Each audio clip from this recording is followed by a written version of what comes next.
Welcome to the Conversations That Matter podcast. I am your host, as always, John Harris, and we're going to talk today about a number of things that some people, at least, have wanted me to talk about, and some things that I just wanted to mention and talk about.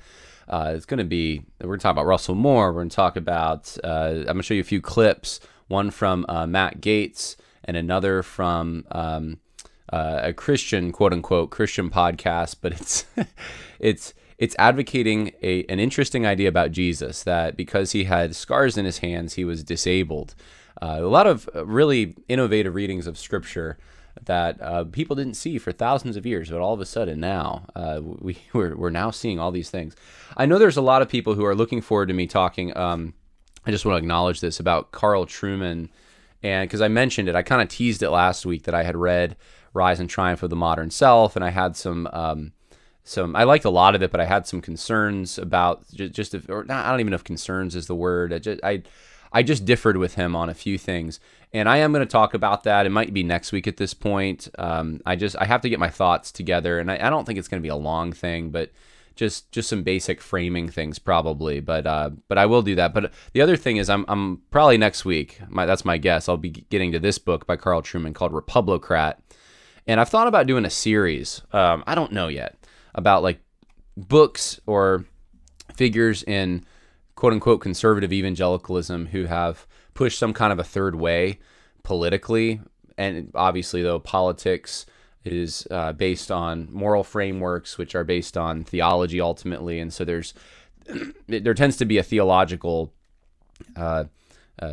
compromise that happens. And we've seen that with Tim Keller. I've talked about this, but I've thought about some other figures, because it's not just Carl Trueman, I think, who has pushed kind of a third political way. There's you have the book Jesus Made in America, which is another early book that I think kind of pushed a similar narrative, and that's by Stephen Nichols, who's a theologian at Ligonier. So I mean, conservative circle, we would at least think this is R.C. Sproul's circle, but then you look at some of the books that were published, and it really is around that like 2008, 9, 10, 11, 12, like that area. There seems to be this kind of pre-push. So before people knew what the social justice stuff was, there was, in these rudimentary forms, it was being introduced. And so I don't know I don't know exactly how I'll do all that, but I've been thinking about doing that, doing some reviews of some books that you're not reading today. You're not reading those books, but those books probably were necessary to some extent to then create the conditions for the current crop of books that are pushing the needle even more to the left. So there you go. We're going to do, there's a couple of more announcements. I'm going to be releasing a documentary tomorrow on the Holdeman Mennonite Church. And this took travel, this took time. I filmed this. We had the editor from Last Stand Studios actually put it together. He agreed to do that, which I'm really grateful for, and it's going to be helpful for a group of people who are in what I'm just going to call it a cult. They're in an organization that is not orthodox, has bad Christology, bad soteriology, and you're shunned or you're excluded if you leave. I mean, if you leave, there's really no coming back. And so a lot of people, not just in the Holdeman Mennonite Church, but probably other false churches with similar authority structures and doctrine, are going to be, I think, interested in this documentary. It's going to be eye-opening, helpful. I don't know of any other resource like this on the Holdeman Mennonite Church that really gets into the nitty-gritty of the theology and the problems with their theology. And it will be beneficial for Holdeman Mennonites, because they're not supposed to be, I guess, watching YouTube videos, so I'm told, but they do. And so it's a way to reach them when they are discouraged from publicly having a conversation with someone who's a Christian. So that's going to be coming out. I'm going to have some other, I think at least 2 of the interviews. I'm just going to put the interviews out there in more of a long-form conversation format, and you can check those out. So links and all of that are going to be available, but starting tomorrow is when I'll release it on this channel. Last Stand Studios is also going to release it. You can go to either place and watch it on YouTube, and I'll probably end up releasing on Rumble as well, and on Facebook and other places, but YouTube is probably the easy way for you to see it, at least initially. So wanted to let you know about that. Other announcements before we get into some of the various things that we're going to talk about today. Wanted to remind everyone there is a men's retreat coming up with Dr. Russell Fuller. And this retreat is, I'm very close to securing a venue, but it will be limited. And that's one of the things I think I sometimes don't understand, or I underplay sometimes my own, I don't want to say influence, but the interest, I should say, the interest level around something like this, something that I would be putting on or participating in, or I just tend to think, I thought 50 people maybe tops, and this would include people from Grace Bible Church and then people from other places. Well, I quickly realized when I started seeing the signups that I'm like, this could be a lot bigger. This could be well over 100 people. I may be really not thinking in the right terms. I mean, I have people from half the country away saying they'll come for a weekend retreat. And so this has me thinking, and I'm just going to let you know what I'm thinking. I'm thinking that this will be the beginning, hopefully, of something that could end up being bigger. But I don't want to jump in the deep end. I want to dip my toe in and just kind of see how this goes. And so obviously we're going to do it. We're going to do the men's retreat. And it's a weekend. That's Halloween weekend. That's Reformation Day weekend. That's the 28th through 30th. But we're going to do it. And I'm very close, like I said, to securing a venue. It's kind of between right now a camp in the Adirondacks and then a camp in Pennsylvania, just south of Binghamton. But there is going to be a limitation. And the thing that appeals to me about this camp in the Adirondacks is I might be able to get more people. I could probably cap it at like 100 people. The one in Pennsylvania, I have to cap it at like 70 people, just because people don't generally plan larger conferences or retreats this late, this close to October. And I wasn't thinking I would have a larger one. So all that to say, if you're interested in this and you know for sure this is something you will come to, you should go to the website. I'll put the link in the info section and just put your name there, because it's going to be first come, first serve, and there will be a cap. And so that's how I know. That's how you can confirm. Now, I'll get more information to you about where and the price and all of that as we probably early next week. I'll be able to get that information all out there, and then we can I'll figure out how to make that all work. But if you put your name on this, then I'll know you have preference. And anyway, it's going to be good. Dr. Russell Fuller's going to talk about Jeremiah.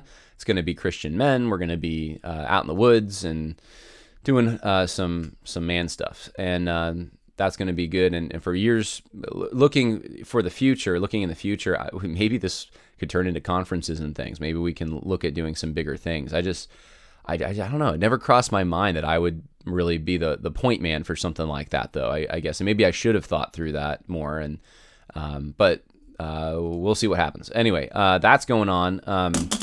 We have. Oh, I wanted to let everyone know about this. There is a conference in Pennsylvania. It's actually near Grove City College. For those who don't know, there's been kind of a controversy at Grove City College on critical race theory, and I've talked about it a few times in some of my videos. But anyway, the conference is called Critical Race Theory, Is It Critical or Corrupting? Saturday, September 24th at 9 a.m. And it's hosted by Rocky Springs PCA Church. You can go to the info section. I'll put the link. This is actually a conference originally that I was supposed to speak at, and unfortunately I can't because of family obligations. I have a funeral.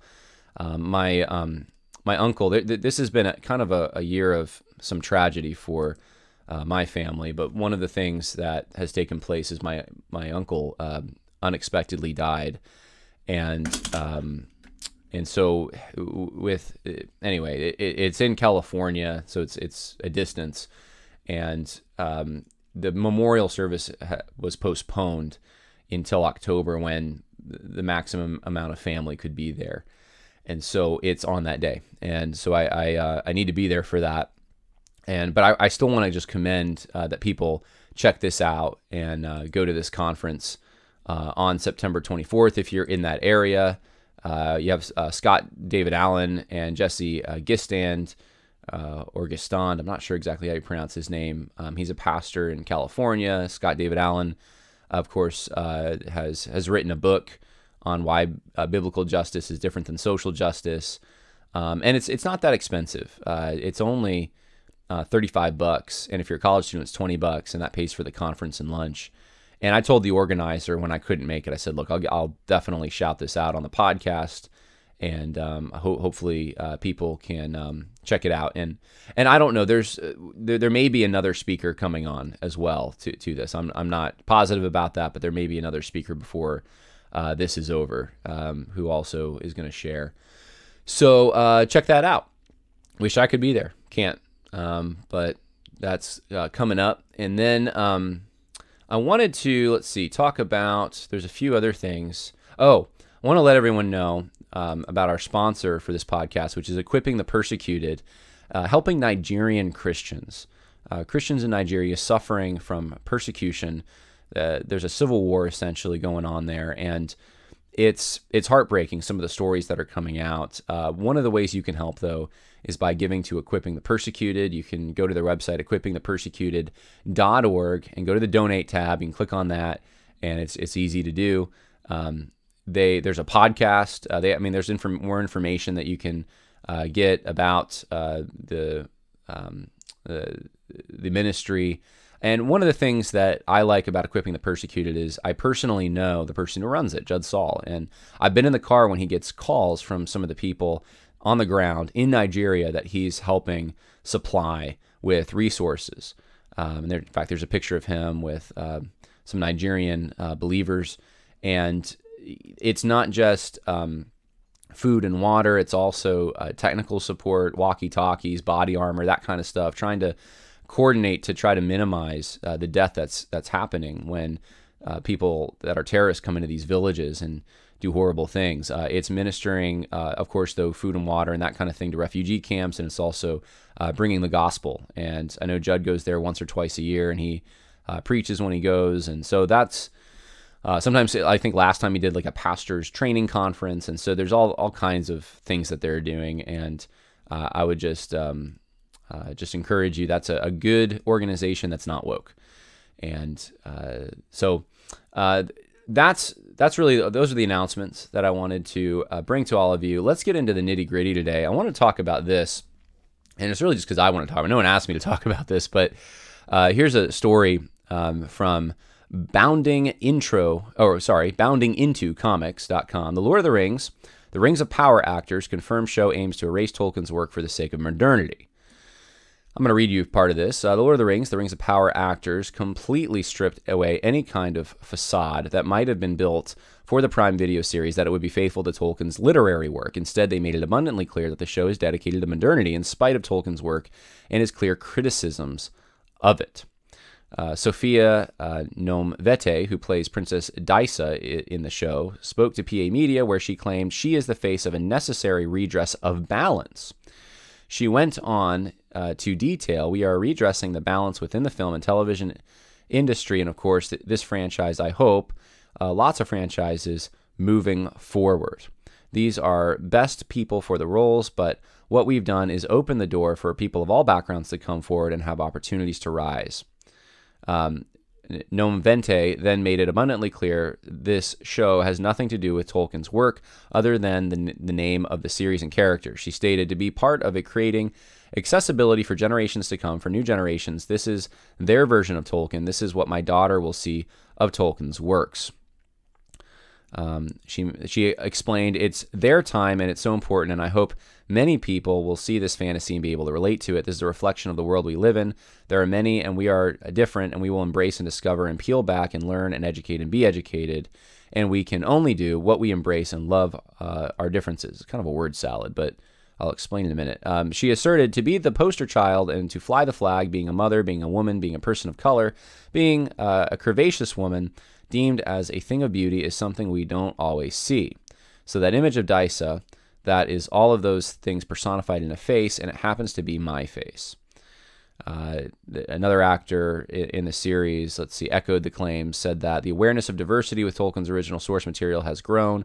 The cinematic world that Peter Jackson created has immense value, but we've shifted lenses since then. He continued, the conversation is different right now, but going back to the source material, the world is diverse not only in race, but also in thought. It's a diverse mix, and now we're just adding people from diverse backgrounds. They got so many more quotes. It just keeps going on and on about their commitment to diversity, these other actors. I believe it was the director I saw who made some kind of a statement about how we're going to try to conform Tolkien's world to the world as it looks in reality. And very different than Peter Jackson, who, when he did Lord of the Rings, he essentially wanted to be faithful to the authorial intent, to what Tolkien himself had set up. And in Tolkien's mind, this was very European. It was European folklore that he was basing this off of. It really is kind of a Christianized fantasy, to be honest with you, the universe that he created or conceived of.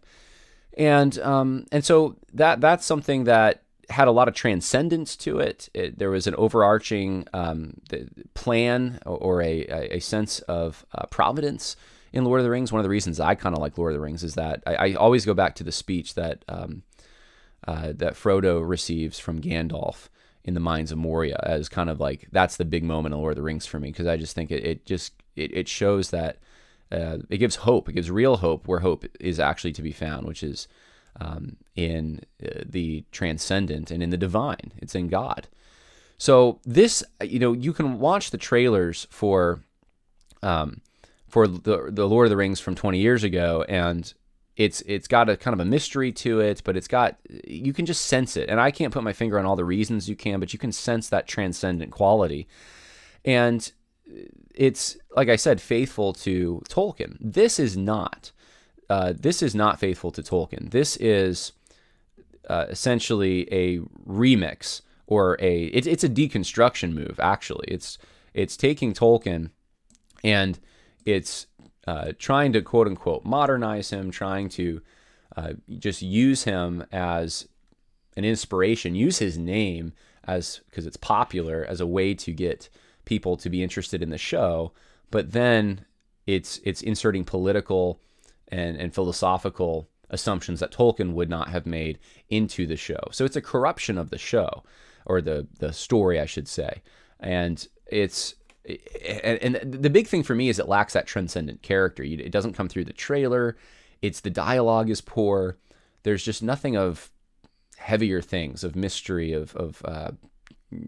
there's nothing lofty or grandiose about it. It's got good cinematography, but it's lacking the heaviness that the original Lord of the Rings had.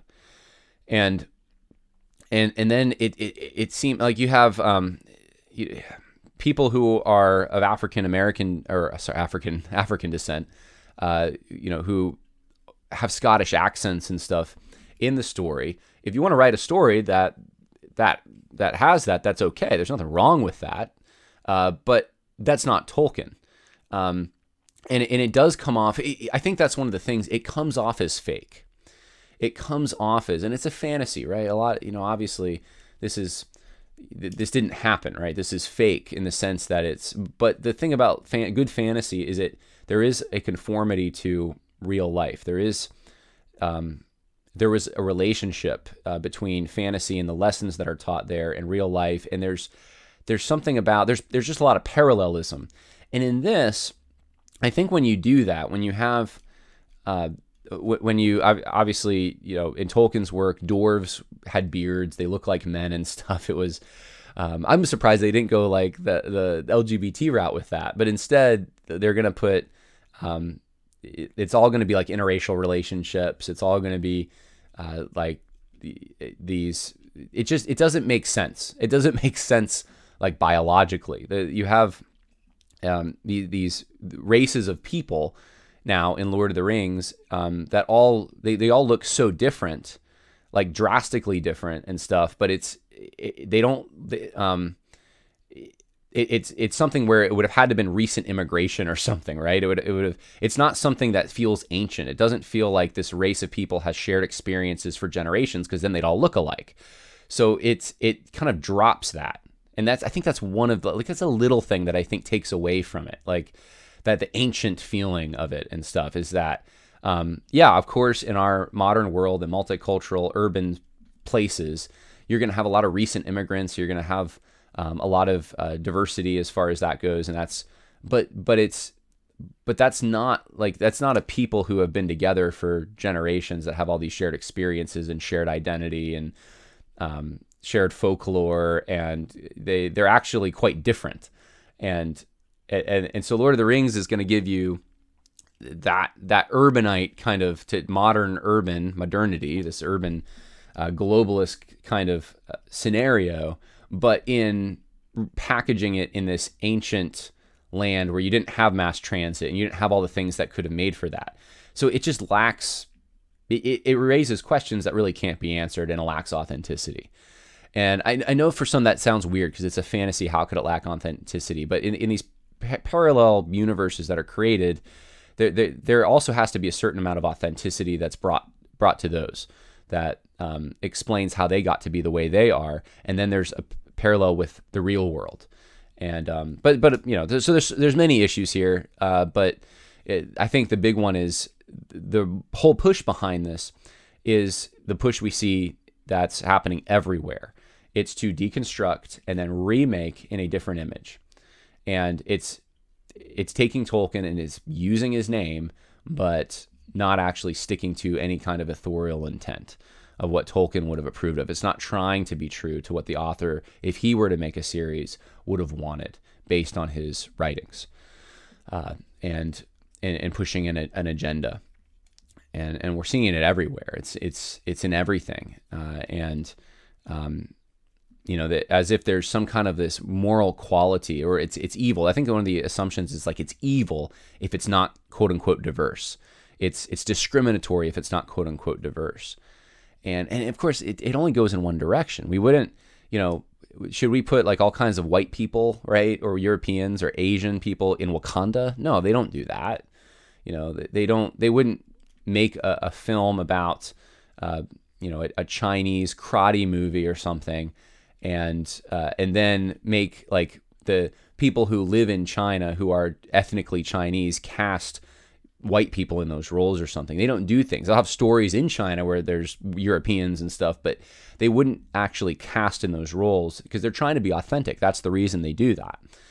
But I mean, this is one of the complaints of Dunkirk. It's too white. Well, it's just reflecting reality. At the time in Great Britain's history when World War II happened, it was. And so you can't change history. I mean, you can try to change the way people remember things and put lies into it. You can inject lies into the way people are going to remember certain things, but you can't change the actual historical record. All right. So that's, I'm not going to be watching it. All that to say, that's what I'm leading up to. I'm just not going to be watching it. It doesn't interest me. Plus I don't have Amazon Prime anyway. I got rid of that when I started to see what Amazon was doing and how terrible of an organization they are. And so even if I had it, though, I wouldn't be watching this particular series. So that's something that I'm not a huge Lord of the Rings fan. Like I've read The Hobbit. I haven't actually even read The Lord of the Rings. It's on my list. I need to read it. I know some of you are surprised. How can you be homeschooled? I know, but I really do like the movies, and I have wanted to read the book. I am interested in it, but this to me it's just not Lord of the Rings. It's might have some beautiful cinematography, but it just kind of ruins it. And revealing Sauron, I have to say, the arch villain, revealing kind of just these trailers don't leave anything to mystery. If you've noticed, it's like I already understand the whole series by seeing 2 of the trailers. It's like I don't even have to watch it. All right, I wanted to play this for you. This is a let's see if I can go back here. This is on a super left wing show called the Young Turks, and they played this clip from Matt Gaetz, who's a congressman, I believe, from Florida. And this is interesting to me, and to me, this is kind of how, I guess, a way to treat leftists in the media. I just thought it's interesting. It's worth playing, and I wish more Christians would be a little bit like this. I was thinking of for myself. I think I tend to be I tend to think of graciousness and civility, and I don't tend to react this way. But Jesus, actually, though, if you look at the way he dealt with the Pharisees so often, he played hardball with them. And it's been something stirring in my mind more and more and more. Like, but let me play this clip, and then I'll flesh that out, that comment. So here we go. I'm very pro-life, and I make no apology for it. And I'm grateful that Roe has been overturned and that Dobbs is now the jurisprudence on abortion. And I find these people who go out in these pro-abortion, pro-murder rallies odious and just like ugly on the inside and out. And I make no apology for it. The ones that are out there protesting and marching outside Justice Kavanaugh's home, trying to threaten the court, that's just, it's just pure ugliness. And I see that ugliness on the inside, I see it on the outside. Is it safe to say that based off of your comments, you're suggesting that these women at these abortion rallies are ugly and overweight? Yes. What do you say to people who think that those comments are offensive? Be offended. Okay, so on this show, the Young Turks, the hostess, she loses her mind on this. And she just, it's actually so, it's pathetic to watch the reaction to it from the left. Doesn't know really how to react to this kind of thing. All they can do is double down with like, well, you're a bad person. That's all they can really do. You're such a horrible person. How you've broken the code that we have. You're mean. You know, that's all they can do. You know, I would never find you attractive. You know, you don't find those women attractive. I don't find you attractive. And it's like, but he doesn't care. And that's the point. And that's, I think, what Trump should have kind of showed us to some extent. But it's one thing, it's hard because I think naturally we want the approval of men. It's a natural thing for humans to want. They want the approval of, especially people in power. That's how you get power yourself. That's how you climb the ladder. And I know, you know, as anyone who is in the public eye, anyone who talks about, especially what's happening with the social justice movement and stands opposed to it, and been a rude awakening, but in Christian circles, apparently it's not much different. If you stand opposed to it, you get called a lot of names. You get a lot of lies passed around about you. I even saw earlier this week, there was a guy passing all these lies about me that I've refuted long ago. That I've talked about, I've explained, I've refuted, but it's just part of the territory. And I think one of the things that Matt Gaetz showed here, I think, is that you don't have to be bullied by them. I think most people, especially in the upper levels of quote unquote conservative evangelicalism, would be like tripping over themselves to see like, no, I'm not saying that. I'm not saying that. And then the reporter can be aggressive and it's like, well, what are you saying? And it's probably just better to be honest and outright with it and be like, yeah, that is what I believe. What of it? You know, so, you know, he wasn't making a universal statement that every single protester is ugly. I didn't take him to mean that, but he's saying that in general, that's what he sees. And I don't even know that that's the ground you want to necessarily fight on. I'm not saying his statement is like, that's what Christians should be saying. Like, go call people ugly. I'm saying though, that when the left gets offended by things and they say things like, you're saying that, men should be the leaders or something, or, you know, women should be, I'm just saying biblical stuff here. Women should be, helpmates to men, and that men are the ones that lead the home. It's like, yes, that's what I'm saying. You know, if they say, well, you're saying that men can beat women. No, I'm not saying that. But they try to get to those points. They try to, they'll lie, they'll slander, but you can, I think you can be aggressive. If they lie about you, you can just say, well, you're a liar. You just come back at them. But if they say something that's true, then don't shy away from it, even if it sounds like it sounds bad or something. Don't shy away from it. Just let it stand, and then let the world kind of lose their mind. And I think that's you know, there's just a lot of scenarios like this that I've been in where, you know, I can't believe John would say, yeah, John, you can't believe that Al Mohler's like this, or you can't. It's like, yes, I can. Yes, he is. Or you know, or I remember once there was this one time. I'll just share this real quick. There was this one time I remember on Twitter. This was probably I don't know, maybe 2019, back when I had a Twitter. someone had said that, oh no, they took, I don't remember exactly how it came about. I probably could if I thought about it long enough, but it was something along the lines of like Jonathan Edwards, George Whitefield, Robert E. Lee, some of the guys that had slaves.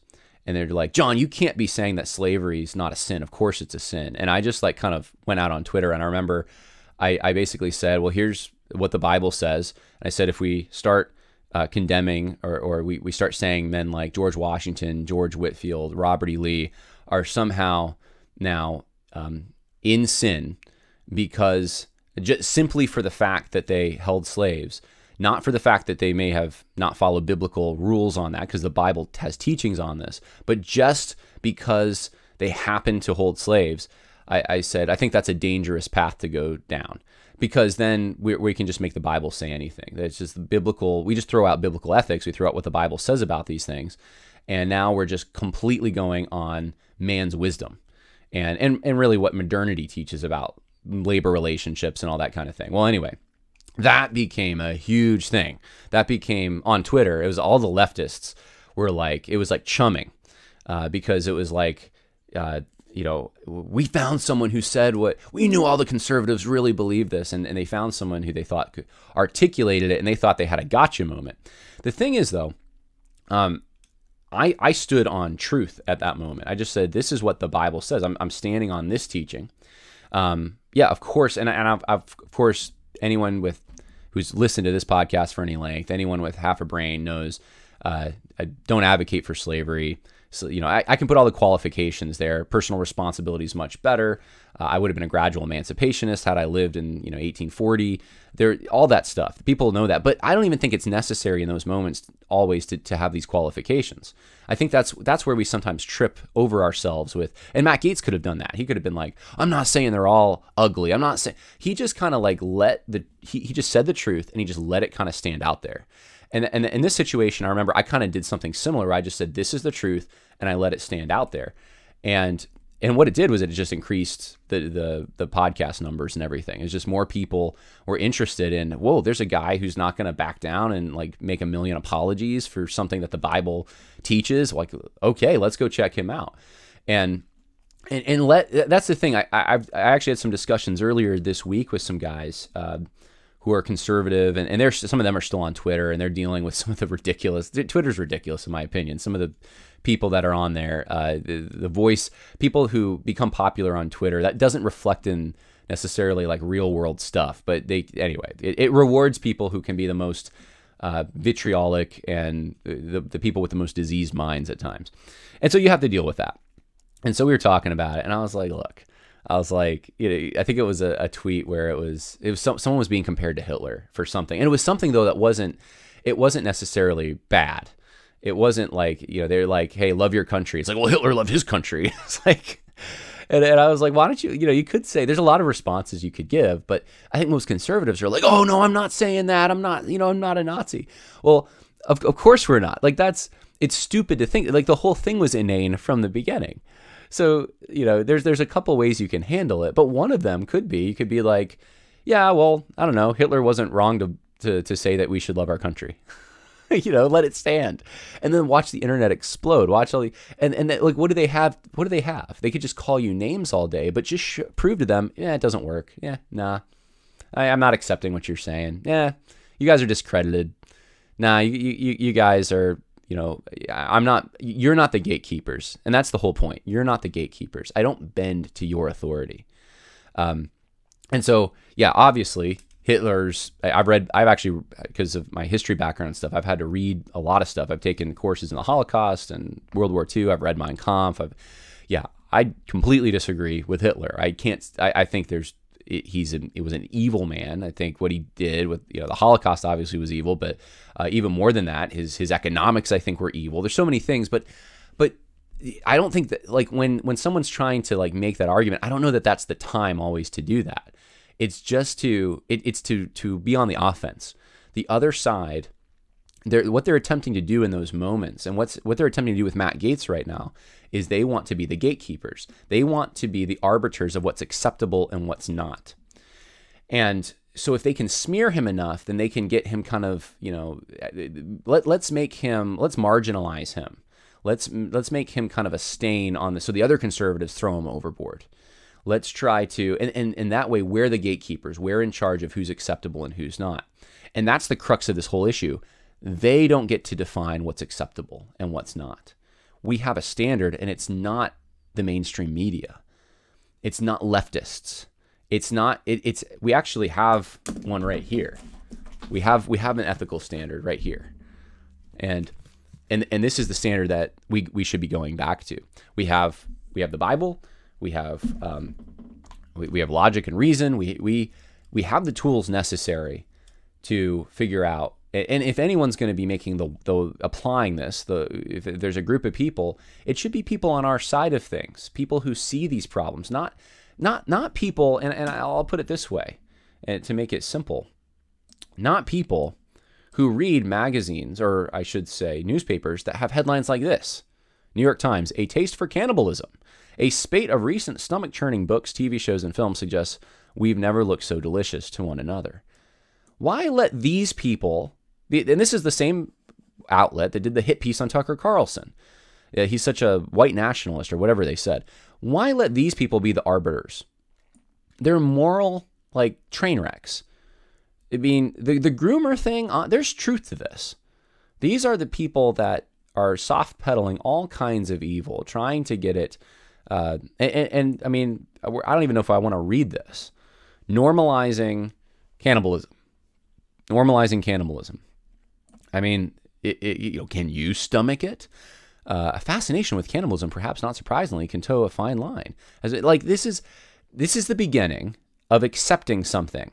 It happened with homosexuality the same way. It's like, well, let's ask some questions. And it's the serpent. Has God really said?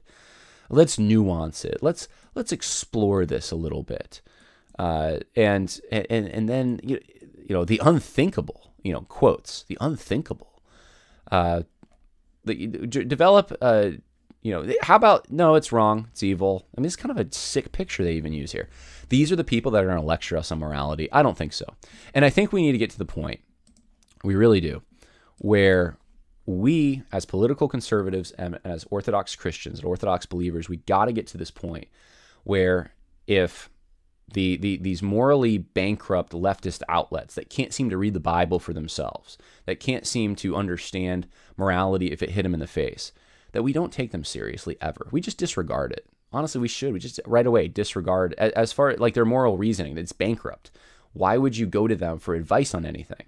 Just, hey, did you hear that so-and-so hates women? Yeah, who said that? Oh, this leftist guy on Twitter said it. I heard it on Phil Vischer's podcast. It's like, I disregard. Just, who cares? That's kind of the reason. That's what we should be doing, is if these people have demonstrated such a lack of honesty and such a lack of just a commitment to biblical fidelity, then there's no reason. There's no reason to take them seriously on those things. So anyway, I wanted to just talk about that. And speaking of Phil Vischer, there's a see if I can find it here. There's a clip I wanted to show you. This is from the Holy Post, which is Phil Vischer's. He's not on this episode, but this is a podcast that he has, and so they had someone on recently. Let's just listen in for a moment. Let me just play this for you, and then you can be the judge. Let me ask you whether this is a faithful reading of Scripture. On this, because it makes people very uncomfortable, and as you say, and to me that reveals their discomfort with disability more than anything else. Jesus's resurrected body is disabled. He says to Thomas, "Put your hand in my side, touch my scars, see them. Blessed are you who have seen, but blessed are those who have not seen and believed." And as disabled people, we know that all too well. People touching us without our consent, people poking and prodding us, people wanting to examine our bodies for proof, and not believing and gaslighting when a story is told, as it is here with the women sharing that they have seen the resurrected Christ and Thomas saying, nope.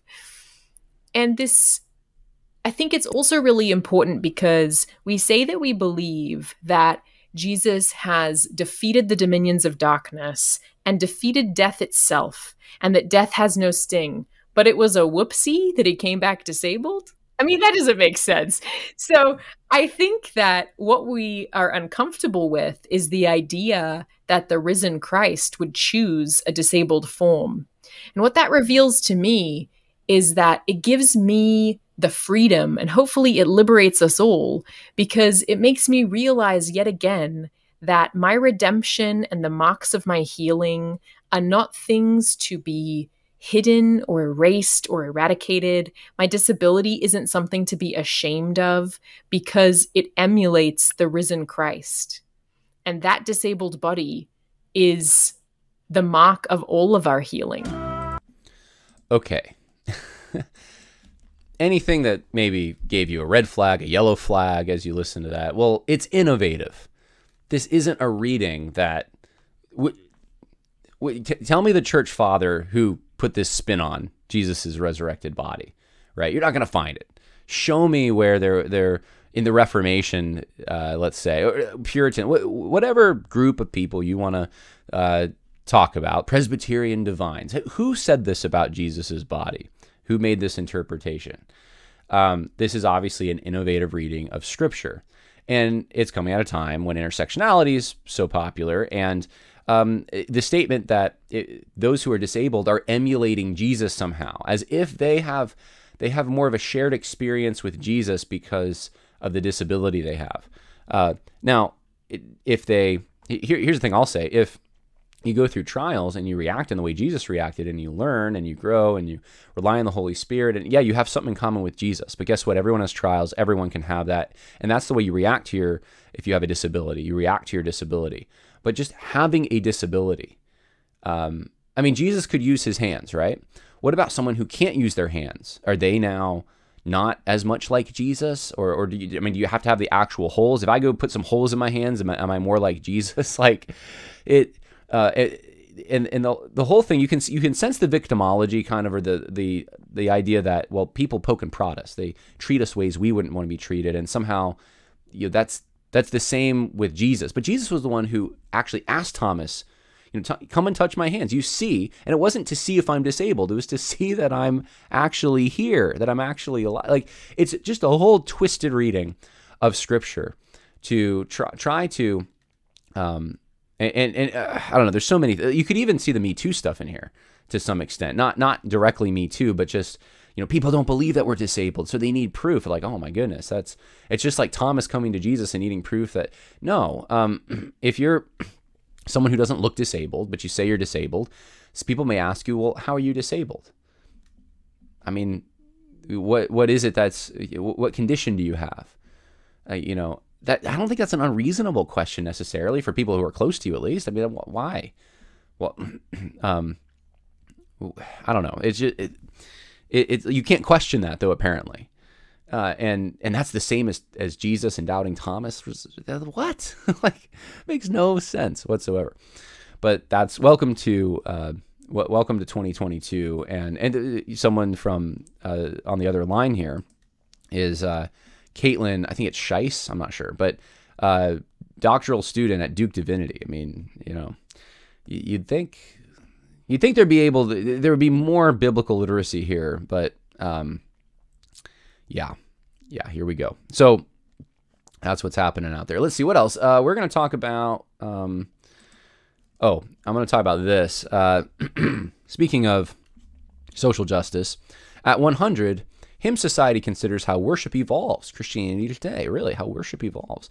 I love the picture here. Everyone's got a mask on still. But the piano guy, it's just over his mouth, not his nose. It's anyway. Let's not read the whole thing. Let's see. COVID-19 hit. Many academics and music practitioners in attendance have not been able to sing out in their home churches. Oh, no. Well, just take off the mask. Though masking was enforced, the pandemic had lifted just enough this year for organizers to go ahead with the 2022 in-person meeting, celebrating the society's 100th year of existence. For the past 3 years, it's been so nice to see all of your faces on screen. All right. Let's skip ahead. Okay.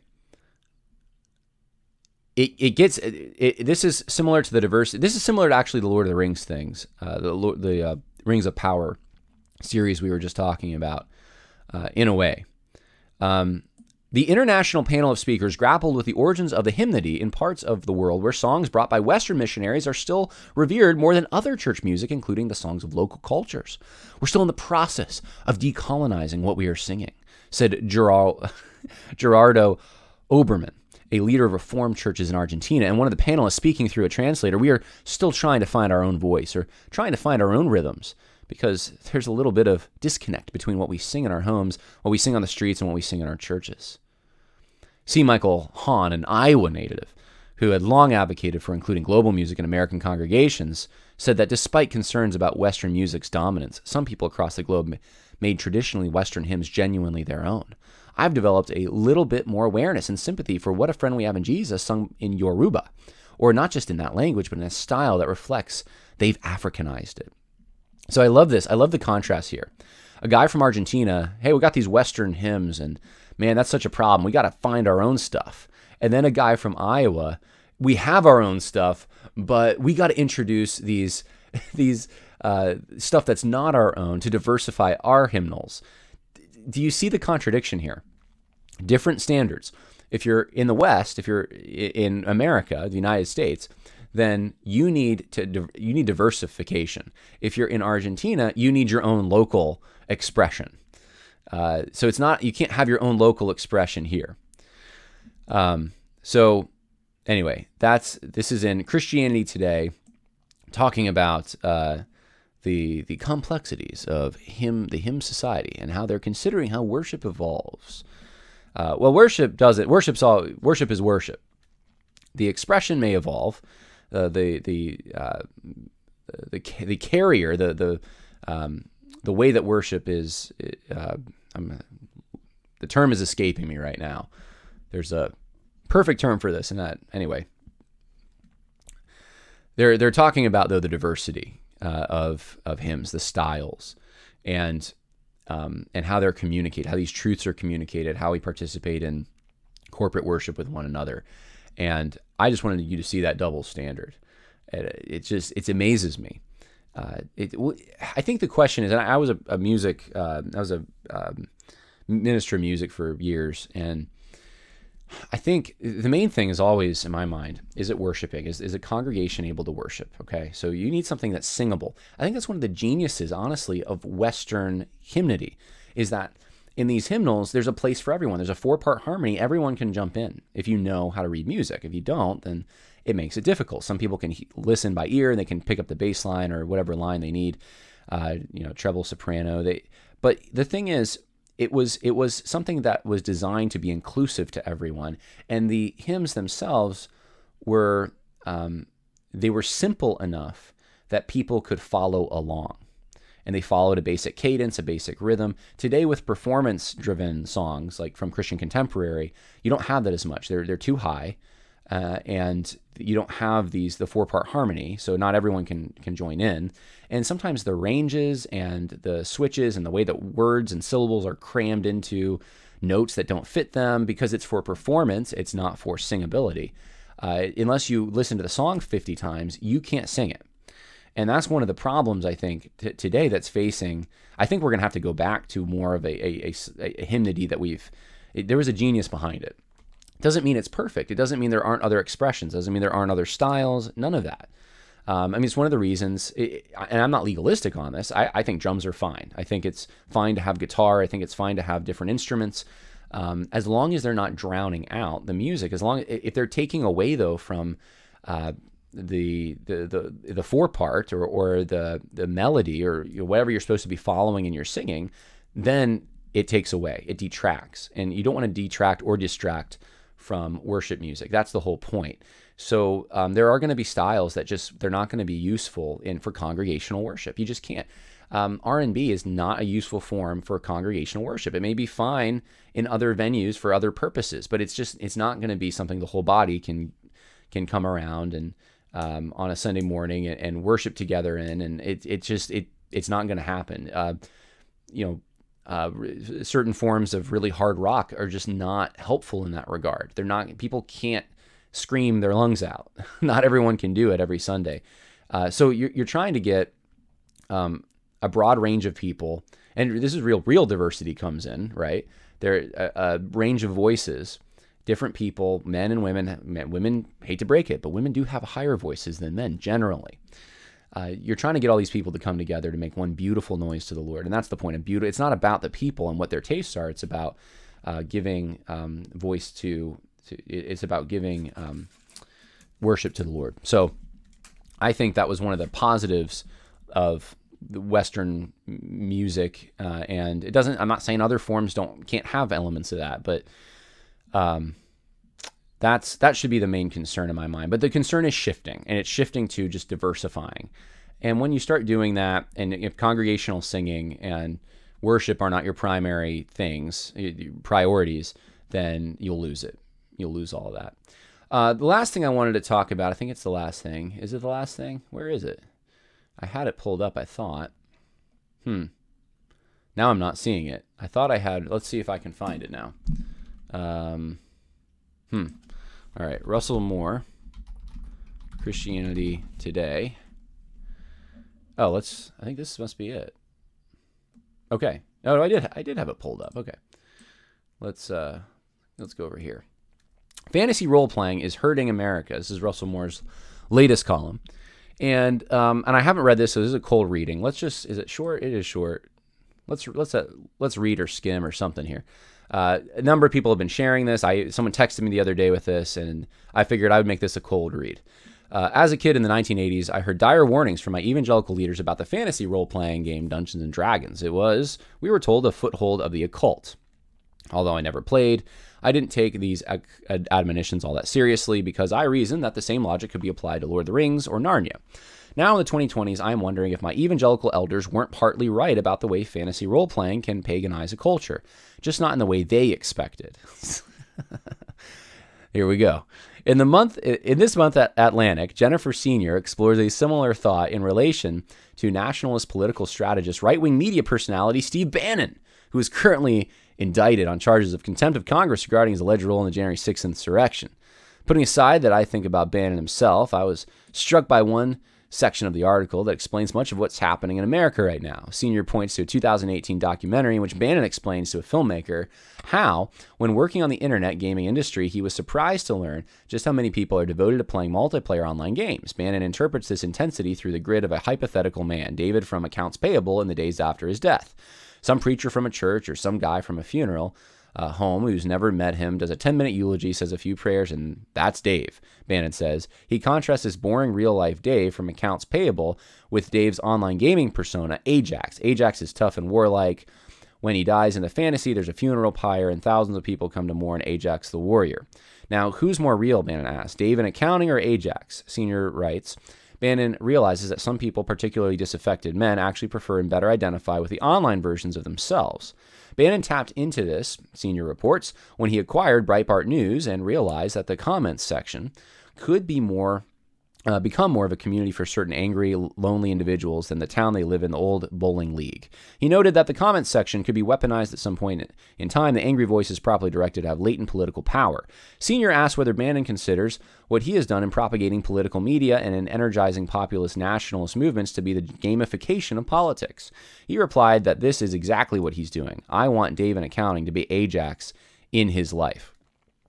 Senior argues that January 6th is the distillation of this role-playing fantasy. The angry, howling hordes arrived as real-life avatars cosplaying the role of rebels in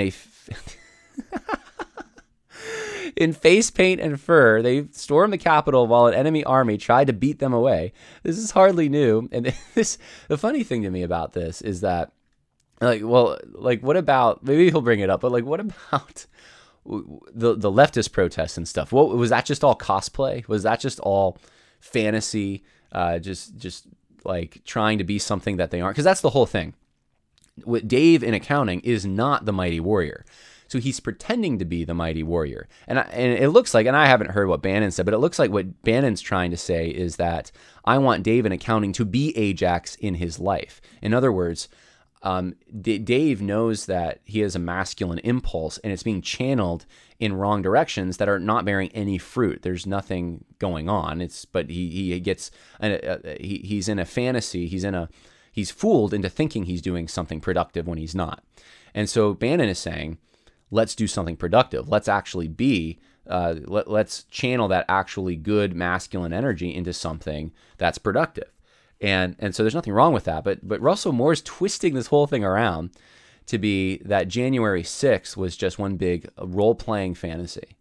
It couldn't be that there were questions, and you see it's on YouTube, so I have to be careful how I phrase it, but it couldn't be that there were some questions people had, that there were some, that some believed that the country that they once loved and lived in was no more if things were going to stand as they have stood now. It couldn't be any of the concerns that actually brought people there, the real life, real world concerns people had. It has to be a fantasy role-playing thing for Russell Moore. And so what is the left doing? When they, for a whole summer, dozens of people died, and it's more money than the greatest hurricane destruction we've ever had, a bigger insurance payout for all the damage that was done. What is that? No, that's systemic racism. That's real. They're reacting against something in real life. Well, let's continue. This is hardly new and isn't limited to any one point in the ideological spectrum. Almost every red diaper baby account about what drew their American parents or grandparents to the Communist Party during the Depression includes something along the lines of how David Horowitz described his parents' neighborhood Communist Party cell meetings in their basement. And I've read David Horowitz on some of this stuff, and I think it's interesting that Russell Moore has to go back to, it's a safe time. It's a safe thing to criticize, the red diaper babies. He's not going to go back to 2020 and what happened there. He's got to go back to 1960. It was in this subterranean activity that the romanticism of their youth finally got to express itself. Here they lived outside the norms of other mortals, breathed in the intoxicating air of a world revolution, and plotted their impossible dreams. In the cell, they were given secret names for the... Okay, here's the thing. You could say this about Christianity today. You could say this about Russell Moore to some extent, that most of the people in evangelicalism don't share Russell Moore's political persuasions. The people that he has claimed for so many years to represent in the Southern Baptist Convention, or at least the people that were paying his salary, he didn't represent their political beliefs at all. He was in a denomination that he was ill-suited for. And you could say about him, what's preventing me from saying Russell Moore is also involved in his own delusion? He's not really actually... He pretends to be, at the ERLC and now at Christianity Today, this senior political thinker who is just so wise and is doing so much. He's moving the needle, and and really, what he's doing isn't really that consequential. The people in his own denomination didn't really listen to him much. They voted for Trump anyway. Why couldn't I say the same thing, that Russell Moore's in some grand delusion where he gets together at Christianity Today with the other people that are also pretending like they can be Christians and hold on to leftist politics? You could do this with almost anything if you wanted to. According to Senior, Bannon's strategy for turning a Dave from accounting culture into the Ajax culture is to sow doubts about every institution. Let's see. The plan is to leave a smoldering crater where our institutions once were. That's the plan. Yeah, right. So when Steve Bannon talks about he wants parents to get involved at school boards, that's his goal, is to just leave a smoldering crater. Or how about maybe he wants a rebuilding? He wants maybe people who aren't corrupt in the position of having institutional power. The institutions are indeed smoldering, cratering. Polls show shockingly high numbers of Americans seriously contemplating secession or political violence. Countless churches and denominations are either tearing apart or already torn, thanks to people like Russell Moore. That's the thing. And in most of these institutions in crisis, the comments section comes alive to dwell among us. Here's the thing. Russell Moore has also left a crater behind in the Southern Baptist Convention. I mean, he literally dropped these phone call recordings. That he made statements that he's probably still in litigation for about Mike Stone, and Russell Moore went scorched earth, and now he's here lecturing everyone on how angry they are and how much they're just not committed to a real vision. I mean, it's laughable.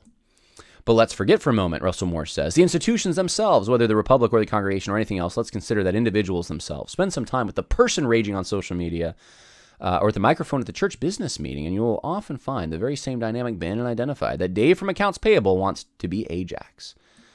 This is so ridiculous. You know, why doesn't Russell Moore apply it to himself? Russell Moore he was involved in Democrat politics. He goes to Southern. He gets involved there.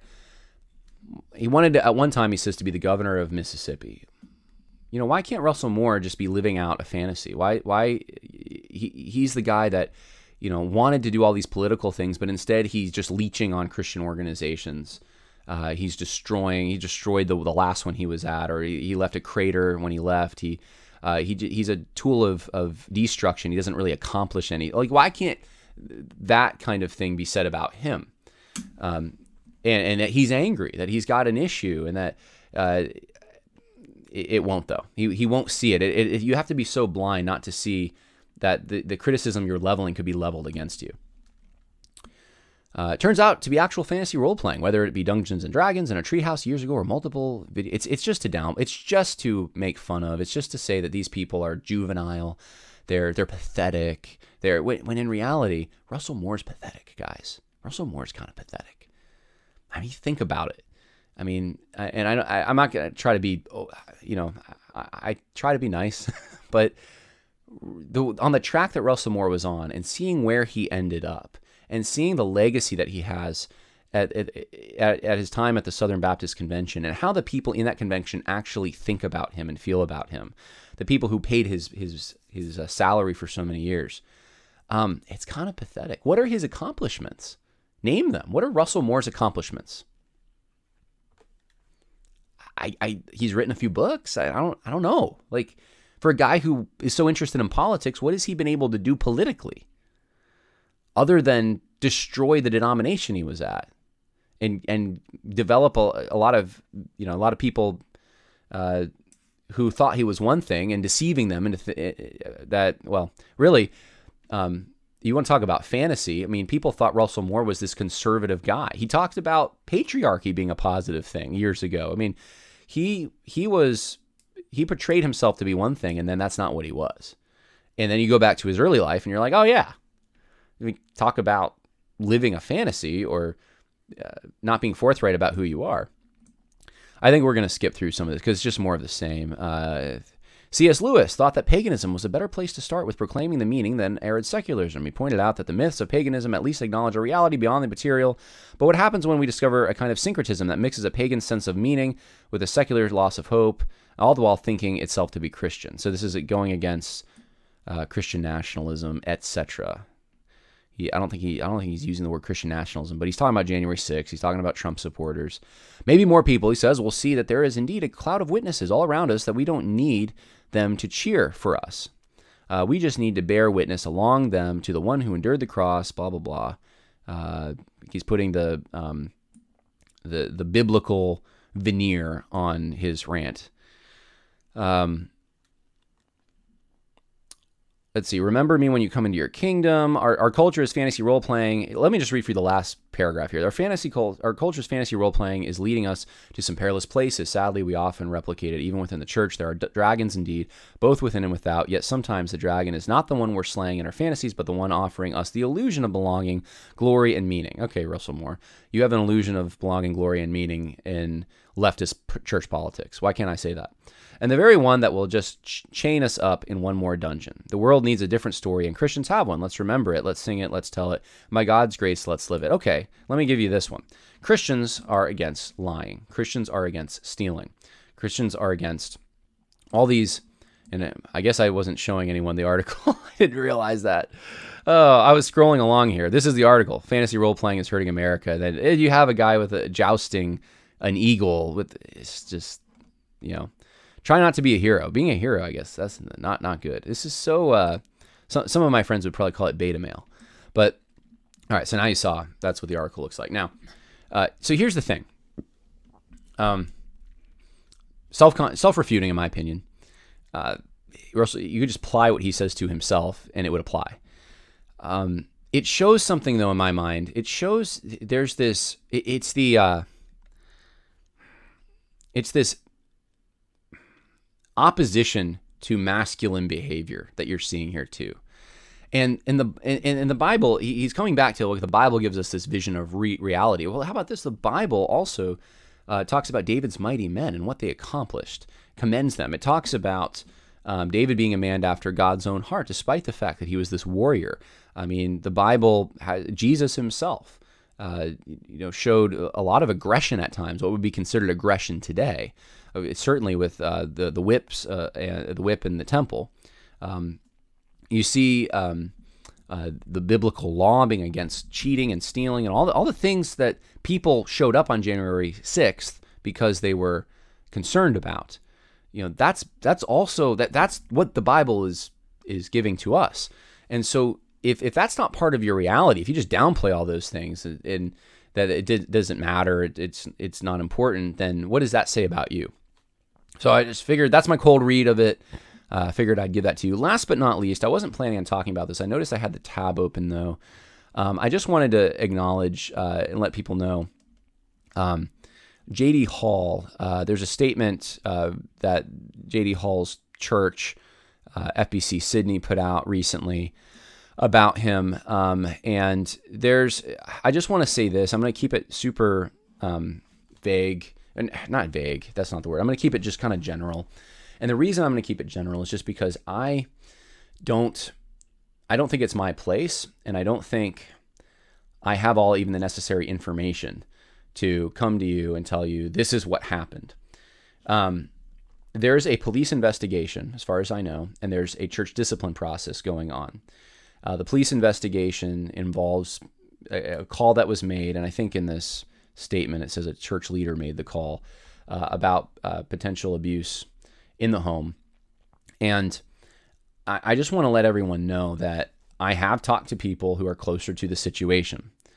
And I wasn't there. I don't know exactly what happened. The only thing I can seem to confirm is that J.D. Hall had a problem with Xanax. And that got into other areas of his life, and it was an issue. But that's beyond that. I really can't confirm anything. And so what I do suspect, and I have been told by people closer to the situation, that there are more details that are important to this situation that are not expressed in the particular statement that the church released.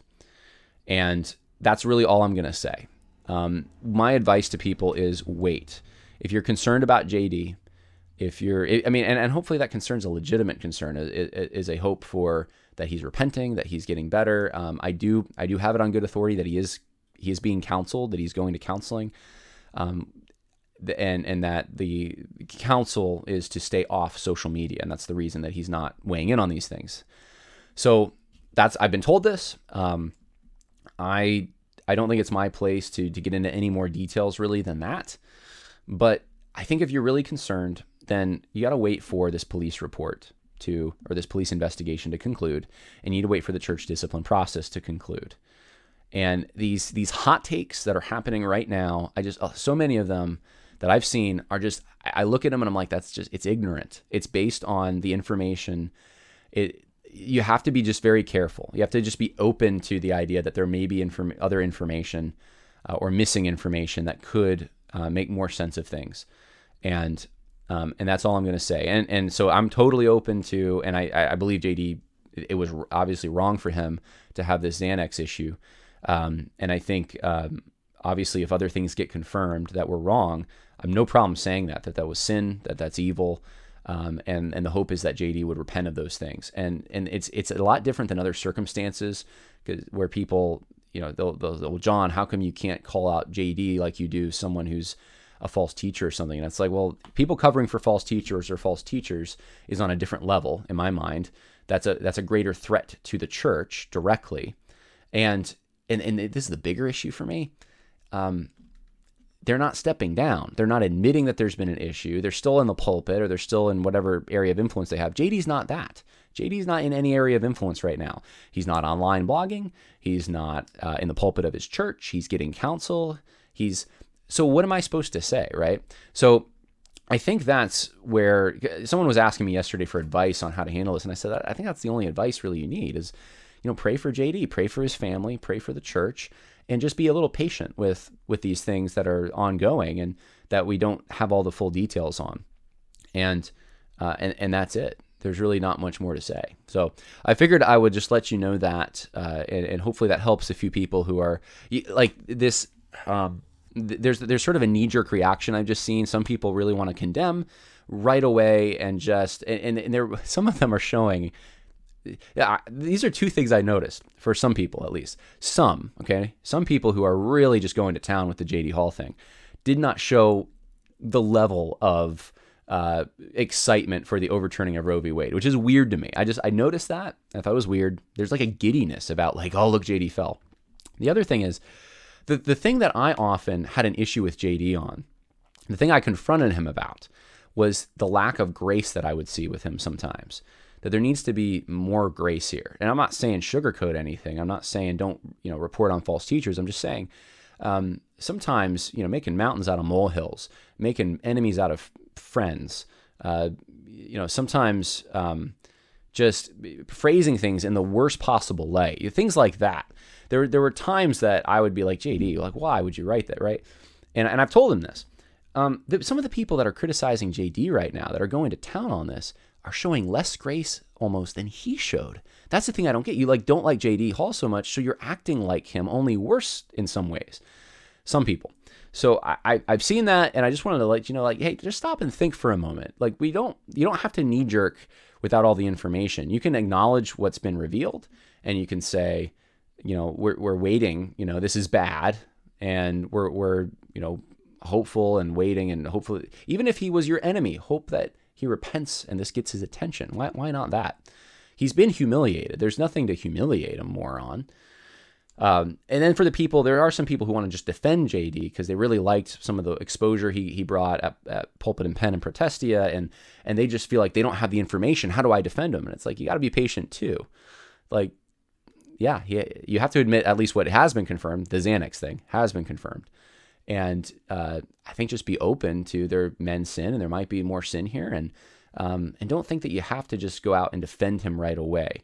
I think at the very least you can say what I've just said, though. It's like, look, we can't speak out of turn. We can't sound certain when we're not about some things, and we also should not fall into the same pit that J.D. Hall might have fallen into with a lack of grace here. Let's hope for the best. Let's hope that there's repentance here. Let's hope that there's a healing process, and that there's a restoration to some of the broken relationships that there may be. All right. I hope that's helpful for everyone. God bless. And don't forget the men's conference info in the link in the info section.